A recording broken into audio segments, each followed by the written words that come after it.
Halo guys, ketemu lagi dengan saya di channel Jos ID. Nah, di kesempatan kali ini kita akan unboxing dan review sebuah audio interface dari Behringer, yaitu Behringer Euphoria UM2. Ingin tahu seperti apa? Mari kita simak video selengkapnya.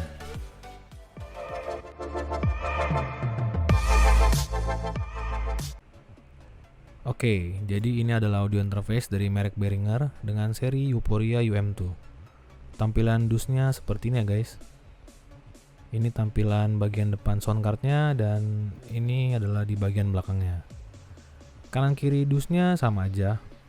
Dan di bawah tulisan Euphoria UM2 ini ada tulisan audio file 2x2 USB audio interface with Xenix mic preamplifier. Jadi seri ini pakai preamp Xenix ya guys. Karena kalau yang seri UMC dia udah pakai preampnya Midas. Oke, sekarang kita langsung buka dusnya ya. Kita mau lihat ada apa aja di dalam paket penjualan Behringer Euphoria UM2.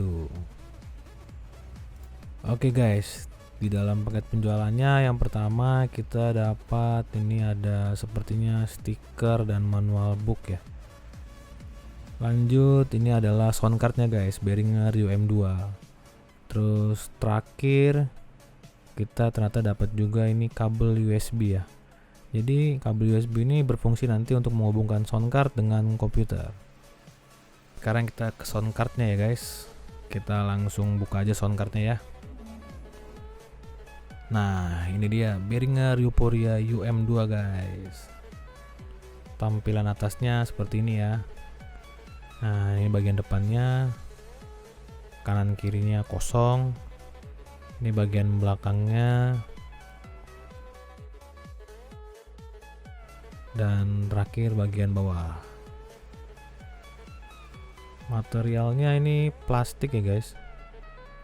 Depan, kanan, kiri sama belakang plastik sih ini. Tapi kalau secara desain sih simple ya, simple banget, saya suka banget desainnya. Kita review bagian depan dulu ya guys. Nah, di bagian depan seperti kita lihat nih ada 3 lubang ya guys. 2 lubang ini berfungsi sebagai input dan yang satu ini berfungsi sebagai output. Jadi yang pertama ini kita ke yang pertama, mic atau line 1. Lubang input yang pertama ini support mic dynamic dan mic condenser ya guys. Jadi kita bisa hubungkan dengan kabel XLR atau kabel jack 65 mm. Kalau kalian nggak tahu kabel XLR, nah, ini bentuknya seperti ini ya guys, nih saya tunjukin. Nah, kita bisa masukkan ke sini dan juga kita bisa masukkan kabel jack 6,5 mm. Jadi ini inputnya combo ya, bisa XLR dan bisa 6,5 mm. Sedangkan input yang kedua yang di sebelah sini, di sini ada tulisan ins2, ini instrumen 2 maksudnya. Kabel colokan input yang ini hanya bisa digunakan untuk kabel jack 6,5 mm guys. Nah, biasanya untuk kalian yang suka mungkin cover lagu, kalian bisa inputkan ke ins2 ini, bisa gitar ataupun keyboard ya, melalui kabel jack 6,5 mm. Jadi nanti di channel 1 kamu bisa input mic, dan di channel 2 kamu bisa input instrumen seperti tadi gitar atau keyboard yang menggunakan kabel 6,5 mm. Kemudian lubang yang ketiga ini adalah lubang untuk headphone. Nah, headphone yang bisa digunakan ini adalah headphone yang memiliki kabel 6,5 mm guys. Nah, jadi kalau kamu nggak punya headphone dengan kabel 6,5 mm dan kamu cuma punya headphone yang memiliki kabelnya 3,5 mm seperti headphone saya nih, kamu bisa mengakalnya dengan membeli konverter dari 3,5 ke 6,5 mm seperti yang saya punya. Nah, di tombol ini juga ada tombol direct monitor, jadi kita bisa menggunakan headset kita untuk menjadi direct monitor dengan menekan tombol direct monitor yang ini. Jadi kita bisa langsung monitor suara yang terdengar dari channel input 1 dan 2 secara langsung pada saat kita merekam guys. Lanjut, di sebelahnya ini ada indikator power dan 48 volt ya guys, ini adalah phantom power ya.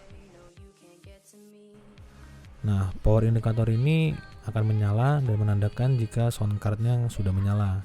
Jadi kalau misalnya sound cardnya sudah tersambung ke laptop atau PC melalui kabel USB, indikatornya akan menyala. Sedangkan yang indikator 48 volt akan menyala kalau kita mengaktifkan phantom power. Nah, nanti mengenai penjelasan tentang phantom power saya akan jelaskan di belakang guys. Dan terakhir di sini ini ada indikator audio signal yang terdiri dari indikator klip dan signal baik untuk channel 1 dan channel 2. Oke guys, setelah kita dari bagian depan, sekarang kita langsung ke bagian belakang ya guys. Nah, pada bagian belakang yang pertama kita lihat di sebelah kiri ada output. Ini outputnya menggunakan jack RCA ya guys. Nah, ini biasanya digunakan untuk mendapatkan output suara melalui speaker. Jadi kalian kalau yang punya speaker dengan kabel RCA, kalian bisa sambungkan di sini. Jadi nanti kalian bisa dapat output suara melalui speaker. Selanjutnya yang di tengah ini adalah USB yang nanti kita gunakan untuk menghubungkan sound card ini melalui kabel USB yang tadi ke PC atau laptop yang akan kita gunakan. Nah, dan yang terakhir ini adalah tombol untuk mengaktifkan phantom power 48 volt. Jadi kalau kita geser ke on, maka phantom powernya akan menyala. Nah, phantom powernya ini sendiri kita harus nyalakan kalau kita menggunakan mic condenser guys. Kalau kita pakai mic dynamic, kita matikan saja nggak apa-apa. Oke, sekarang kita lihat bagian atas ya guys. Di bagian atas seperti kita bisa lihat terdapat 3 knob control. Yang pertama yang paling kiri ini adalah knob control untuk channel input yang pertama, atau di sini bacanya adalah mic atau line 1. Nah, fungsinya adalah untuk mengatur besar kecilnya suara mic atau alat musik yang diinput dari channel yang pertama. Lanjut adalah knob yang kedua. Ini fungsinya sama, yaitu mengatur besar kecilnya suara mic atau alat musik yang kita input melalui channel yang kedua, atau di sini adalah instrumen 2. Jadi kalau misalnya kita sedang record menggunakan mic di input yang pertama dan gitar di input yang kedua, kita nanti bisa atur gain masing-masing suara secara manual antara vokal dan gitar supaya suara yang dihasilkan jauh lebih balance. Lalu yang terakhir adalah knob untuk output suara. Fungsinya sama, yaitu untuk mengatur besar kecil suara yang keluar pada output. Nah, outputnya sendiri di sini ada 2 ya, bisa dari speaker dan dari headphone yang ada di depan. Kayaknya itu aja yang bisa direview dari Behringer Vuforia UM2. Sekarang kita mau coba untuk setting sound card ini agar bisa tersambung ke komputer ya guys. Let's go. Oke, pertama caranya kita sambungkan sound card ke komputer dengan kabel USB. Nah, pada saat sound card sudah tersambung dengan komputer, sebenarnya akan langsung muncul driver yang namanya USB codec. Nah, sebenarnya setelah itu sound card sudah bisa langsung digunakan guys. Tapi saya lebih suka pakai driver Behringer USB WDM Audio. Kalau kamu mau pakai driver ini, kamu bisa download dan install langsung melalui link yang sudah saya kasih di deskripsi ya guys. Caranya gampang. Pertama-tama kamu download drivernya. Setelah selesai download, kamu ekstrak file yang tadi kamu download. Terus kamu pilih setup, lalu kamu tinggal klik install. Nah, pada saat kamu install, kamu tinggal ikuti semua petunjuk yang ada seperti install biasa. Setelah terinstall, kita bisa lihat drivernya langsung muncul di sini ya guys, Behringer USB WDM Audio. Oke, setelah itu kita tinggal pasang mic ke channel yang pertama. Jangan lupa nyalakan phantom power jika kita menggunakan mic condenser. Terus jangan lupa setting dulu pengaturan audio di mana kita akan merekam suara. Nah, yang pertama saya akan coba rekam menggunakan Adobe Audition ya. Kita setting dulu di Adobe Audition-nya. Caranya kita buka Adobe Audition, lalu kita ke Edit, lalu kita ke Preference dan pilih Audio Hardware. Pada default input kita bisa ganti dengan USB Behringer WDM. Dan pada output juga, karena saya menggunakan headphone yang terhubung ke soundcard Behringer Vuforia UM2, saya juga menggantinya dengan USB Behringer WDM. Nah, setelah tersetting, maka mic dan soundcard sudah siap untuk digunakan. Nah, berhubung saya juga menggunakan soundcard ini untuk streaming, saya akan beritahu cara setting di OBS Studio guys.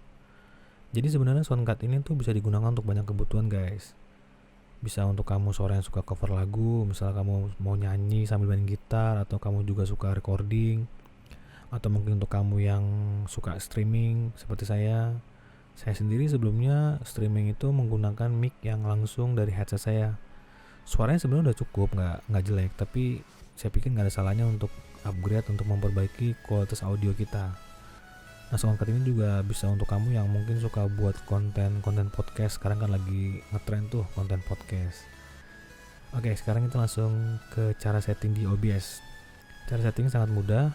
Kita tinggal setting di pengaturan audionya. Caranya kamu tinggal buka OBS Studio, lalu kita ke setting, lalu kita pilih tab audio. Nah, pada bagian ini kita tinggal setting pengaturan audio OBS-nya. Misal kita pengen suara yang dihasilkan keluar dari mic yang dari Soundcard Behringer UM2.